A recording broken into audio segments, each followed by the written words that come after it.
As we hold the attention,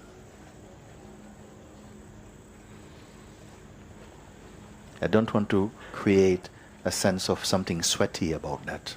Nothing sweaty about holding the attention in the presence. Sometimes there's a little rebel inside.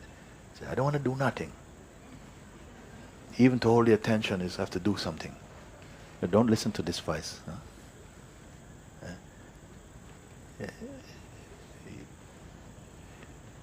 Train the attention simply to be here, because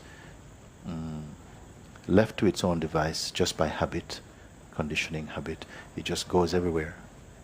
It's like a monkey up a tree. It's jumping. And you are not that.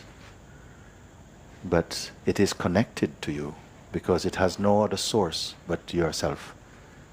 So you are really the master of that. And what you must not become is a slave to that. Meaning when the mind snaps the finger, you're up. You're in service. So you have to watch these tendency to come, movement, and somehow to be in the stillness. Is something that is not participating in anything at all. In which even right now, listening, comprehending, absorbing, all of this is happening without effort.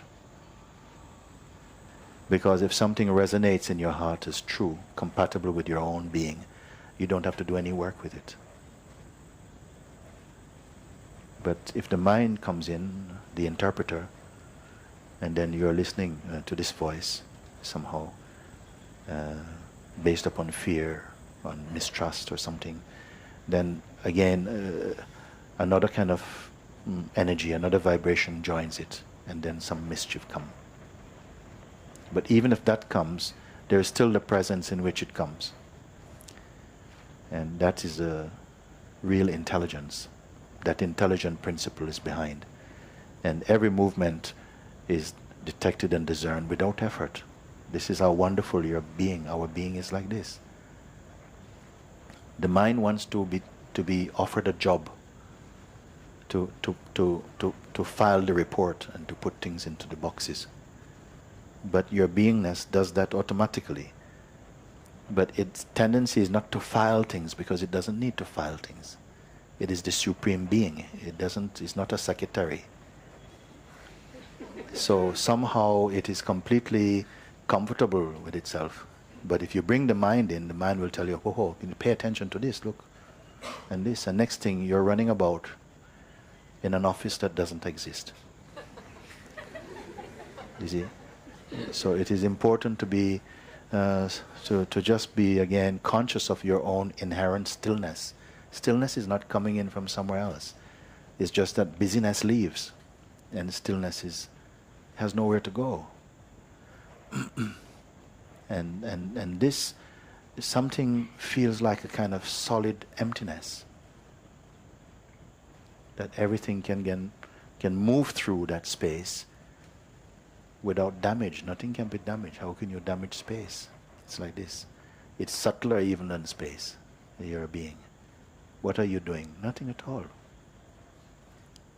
And actions can be happening. You're doing something, whatever.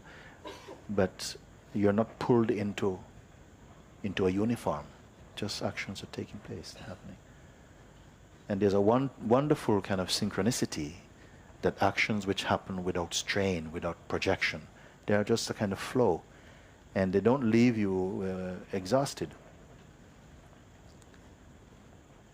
So all of this is just a call to attention, just to pay attention to what is already here. You think you have to do something, but everything is already done.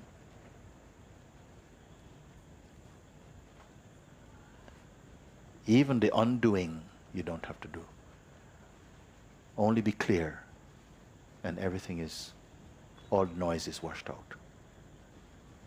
So it's not a mighty task, it's just a great unburdening to recognize how free you have always been.